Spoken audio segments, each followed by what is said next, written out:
14-year-old Taylor Swift walked into the Sony ATV Music Publishing building in Nashville with a guitar case almost as tall as herself. The receptionist looked up, saw a child, and immediately assumed she was lost. What happened in the next 30 minutes not only shocked everyone in that building, but changed the entire music industry and proved that genius doesn't wait to be old enough. It was September 2004, and Taylor Swift had been living in Nashville for exactly 3 months. Her family had moved from Wyomissing, Pennsylvania, to the outskirts of Nashville, so Taylor could pursue her dream of becoming a country music songwriter and artist. 14 years old, and she'd already convinced her parents to uproot their entire lives for a dream that most people would have called impossible. But Taylor wasn't like most 14-year-olds.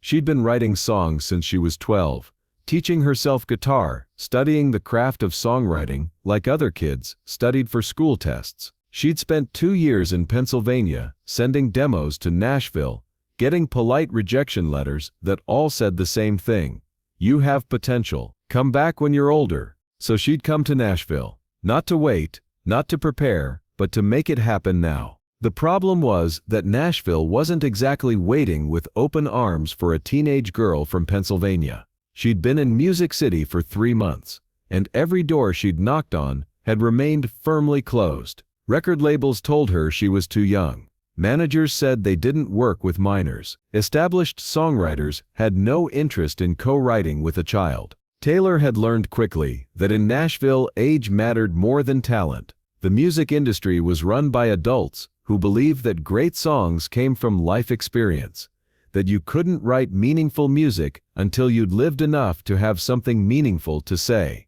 A 14-year-old, in their view, couldn't possibly have anything important to express. But Taylor had a plan. She'd been watching, learning, figuring out how the industry worked. She knew that Sony ATV Music Publishing was one of the biggest and most prestigious publishing houses in Nashville. They represented the best songwriters in the business, the people who wrote hits for the biggest stars. If she could just get in front of someone there, someone who would actually listen, she knew she could prove herself. The challenge was getting that chance. Sony ATV didn't take meetings with unknown songwriters, especially not teenage ones. Their roster was exclusive, carefully curated, representing decades of combined experience and proven hit records. So Taylor did what she'd been doing since she was 12 years old. When she wanted something, she found a way around the obstacle. She called the Sony ATV office and told the receptionist she was a songwriter from Pennsylvania who'd recently relocated to Nashville and wanted to schedule a meeting to discuss potential representation. She didn't mention her age. She used confident, professional language she'd practiced. She sounded older on the phone than her 14 years. The receptionist, assuming she was talking to an established songwriter, making a courtesy call after relocating, scheduled an appointment. "Mr. Grayson can see you Thursday at 2 p.m. He's one of our senior AANDR executives." Taylor showed up Thursday at 1:45 p.m., guitar in hand, wearing the most professional outfit she owned, and carrying a folder with typed lyrics to 6 of her songs. She walked into the lobby of the Sony ATV building with all the confidence she could manufacture, which was considerable for someone who'd spent years performing at karaoke contests and small venues back in Pennsylvania. The receptionist looked up, and her expression changed immediately from professional courtesy to confused concern. "Can I help you, honey? Are you looking for your mom?"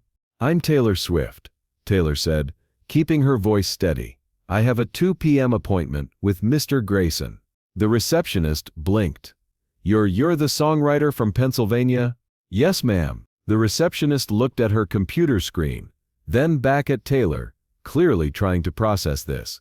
A 14-year-old girl was the relocated songwriter she'd scheduled. This was unprecedented. Possibly a joke. Definitely a problem. "I think there's been some confusion," the receptionist said carefully. "Mr. Grayson's appointments are for professional songwriters seeking publishing representation." "That's why I'm here," Taylor said. "I'm a songwriter. I wrote 6 original songs I'd like to play for him." The receptionist's face showed the kind of gentle condescension that Taylor had become familiar with over the past 3 months. The look that said, "That's adorable, sweetie, but the adults are working here. Honey, Mr. Grayson is a very busy man. He meets with professional songwriters who have credits, experience, a track record. I think maybe you misunderstood when you called." "I understood perfectly," Taylor said, her voice getting a little harder. "I'm a songwriter. I relocated to Nashville to pursue songwriting professionally. I have an appointment. I'd like to keep it." Other people in the lobby were starting to notice the exchange. A few industry professionals, waiting for their own meetings, were watching this teenage girl arguing with the receptionist about keeping an appointment. "I'm going to have to ask you to leave," the receptionist said, her voice kind but firm. "I don't know how this appointment got scheduled, but it was clearly a misunderstanding."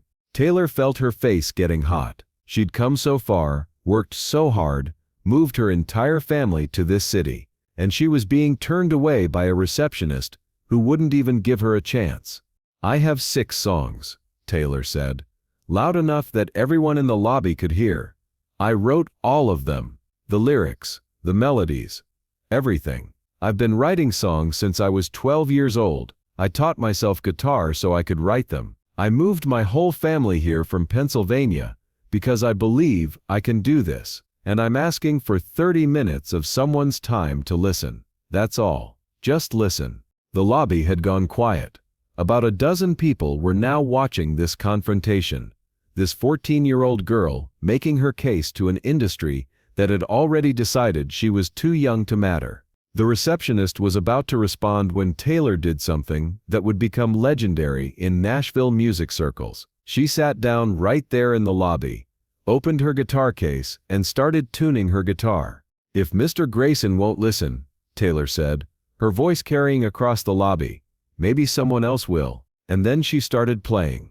The song was one she'd written called "The Outside," about feeling like you don't fit in, about being different, about watching other people belong to a world that seems closed to you. Every word came from her own experience. Every melody crafted over hundreds of hours in her bedroom back in Pennsylvania. Her voice filled the Sony ATV lobby, clear and strong, and completely unafraid. She sang about being on the outside looking in, about being judged before anyone got to know you, about fighting for a chance that no one wanted to give you. By the first chorus, everyone in the lobby had stopped what they were doing. Conversations ceased. People looked up from their phones. The receptionist, who'd been reaching for the phone to call security, lowered her hand. Taylor kept singing. She poured everything into that song. All her frustration at the doors that had been closed. All her determination to prove that age didn't determine talent. All her certainty that she belonged in this industry, even if no one would admit it yet. When the first song ended, there was a moment of absolute silence. Then someone started clapping. Then someone else. Within seconds, the entire lobby was applauding. Taylor didn't wait for the applause to die down. She launched into her second song, "A Perfectly Good Heart," a ballad about heartbreak that showed emotional depth far beyond her 14 years. The melody was sophisticated, the lyrics layered with meaning, the storytelling precise and evocative. More people were gathering now. Staff from other floors were coming down to see what was happening. Who was this kid singing in the lobby? Where did she come from? How was she this good? By the time Taylor started her third song, "Teardrops on My Guitar," about unrequited love for a boy named Drew, there were at least 30 people crowded in the lobby. And standing at the back of the crowd, having just come down from his office on the executive floor, was David Grayson, the senior AANDR executive, who'd supposedly been too busy to meet with a 14-year-old. Taylor saw him but didn't stop playing. If anything, she sang harder, determined to prove to this man, to everyone in this building, that she deserved to be taken seriously. When the third song ended, David Grayson walked through the crowd to where Taylor sat with her guitar. The lobby was so quiet you could hear the air conditioning. "Did you write those songs?" he asked. "Yes, sir." "All of them? Lyrics and melody?" "Yes, sir." "How old are you?" 14. David Grayson stared at her for a long moment, and Taylor stared back, refusing to look away, refusing to let him see any doubt or fear, even though her heart was pounding so hard, she thought everyone could probably hear it. "Come with me," David said finally. He led Taylor to his office on the executive floor, past walls covered with platinum records from artists whose songs had topped the charts, past offices where some of the most successful songwriters in Nashville worked. Taylor followed, guitar case bumping against her leg, trying to look like she belonged there, even though she felt completely out of her depth. David's office was intimidating. Walls lined with awards and photographs of him with music legends. He gestured to a chair across from his desk. "Sit. Play me 3 more songs." "I have 6 total," Taylor said. "Then play them all." For the next 45 minutes, Taylor Swift sat in the office of one of Nashville's most powerful publishing executives and played every original song she'd brought with her. David listened without interrupting, taking notes, occasionally nodding, his expression giving nothing away. When Taylor finished the 6th song, David set down his pen and looked at her with an intensity that made her nervous. "Who helped you write these?" he asked. "No one. I wrote them by myself." "Come on. Be honest with me. Did your parents hire a professional songwriter to help you?" "No, sir. I wrote them. Every word." "These aren't 14-year-old songs, Taylor. The emotional complexity, the narrative structure, the metaphorical language, these are things that usually take decades to develop. Some of the songwriters in this building twice your age haven't mastered what you're doing naturally." "I've been writing since I was 12, Taylor said. "I study song structure. I listen to songs and figure out why they work. I read poetry. I watch how stories are told in books and movies. I practice every day." David leaned back in his chair, studying her. "You moved your family here from Pennsylvania?" "Yes, sir. 3 months ago." "For this? For songwriting? For music?" "I want to be a country artist, but I know that starts with the songs. If I can write great songs, I can do everything else." "You're 14 years old, and you convinced your parents to move to Nashville?" "I didn't have to convince them that hard. They believe in me." David was quiet for a moment, then he did something that would change Taylor's life. He picked up his phone and pressed a button. "Sarah, can you ask Tom Luteran to come to my office? Tell him it's urgent." Tom Luteran was the president of Sony ATV Nashville. David was calling the president of the entire company. 5 minutes later, Tom Luteran walked into David's office, clearly expecting some kind of crisis. "What's the emergency?" "This is Taylor Swift," David said. "She's 14 years old. She moved here from Pennsylvania 3 months ago. She wrote 6 original songs completely by herself. Sit down and listen to her play." Tom looked confused but sat down. David nodded at Taylor. "Play Teardrops on My Guitar." Taylor's hands were shaking now. The president of Sony ATV Nashville was sitting 10 feet away from her. This was beyond anything she'd imagined when she'd walked into the lobby an hour ago. She played. And as she sang about Drew, looking at another girl the way Taylor wanted to be looked at, about hiding feelings because revealing them would risk everything, about the specific pain of unrequited teenage love, Tom Luteran's expression changed from polite tolerance to genuine surprise to something close to shock. When the song ended, Tom looked at David. "She wrote this? All by herself. No co-writers. She has 5 more like it." Tom turned back to Taylor. "How long have you been writing songs?" 2 years, sir. And you're 14? "Yes, sir." Tom and David exchanged a look that Taylor couldn't quite interpret. Then Tom said something that made Taylor's heart stop. "We need to offer her a publishing deal. Today. Before someone else finds out about her." David nodded. "That's why I called you. I've never heard anything like this from someone her age. Hell, I've never heard writing this sophisticated from most professionals." "There's a problem," Tom said. "She's 14. She's a minor. We've never signed anyone this young to Sony ATV. The legal issues alone." "Then we figure out the legal issues," David said. "Because if we don't sign her, someone else will. And in 5 years, we're going to be kicking ourselves for letting her walk out of this building." They discussed logistics. legal requirements, parental consent, contract structures, all of it, going over Taylor's head because she was still trying to process what was happening. They wanted to sign her. Sony ATV Music Publishing, one of the biggest publishing houses in the world, wanted to sign her to a publishing deal. 2 hours later, Taylor walked out of the Sony ATV building with a provisional contract offer pending parental review and legal approval. She'd become the youngest songwriter ever signed to Sony ATV Nashville. She was 14 years old, and she'd just joined a roster that included some of the most accomplished and successful songwriters in country music history. The news spread through Nashville within days. The industry was buzzing about the 14-year-old who'd walked into Sony ATV and played in the lobby until someone listened. Some people were skeptical, assuming it was a gimmick or that adults had written the songs for her. Others were curious, wondering if this kid could possibly be as good as people were saying. But David Grayson and Tom Luteran knew what they'd heard.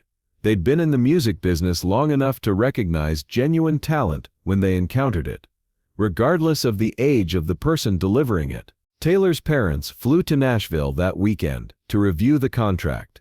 They met with lawyers, asked questions, made sure they understood what they were signing their daughter into. Andrea Swift, Taylor's mother, asked David Grayson directly, "Are you signing her because she's good, or because she's young and that's a good story?" David's answer was immediate. "Ma'am, I'm signing her because she's one of the best songwriters I've heard in 20 years of doing this job.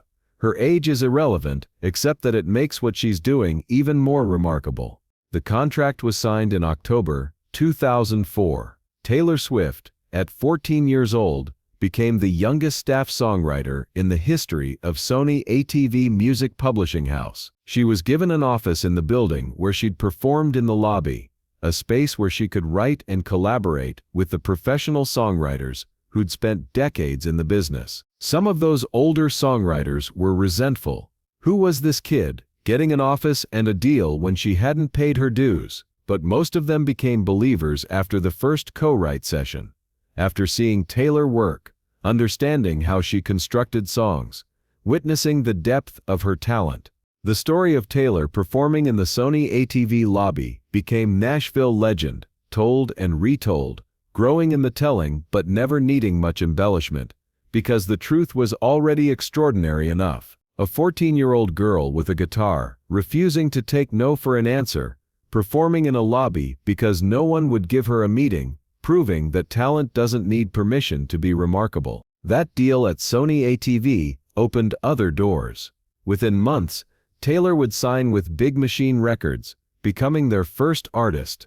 But it all started with those 30 minutes in the Sony ATV lobby, with a teenage girl who knew she belonged even when everyone else thought she was too young. Today, that lobby performance is still remembered by everyone who witnessed it. David Grayson, now retired, says it was the easiest signing decision he ever made. Tom Luteran calls it one of the most important moments in Sony ATV Nashville's history. And Taylor, she proved what she'd known all along, that genius doesn't wait for permission to be old enough.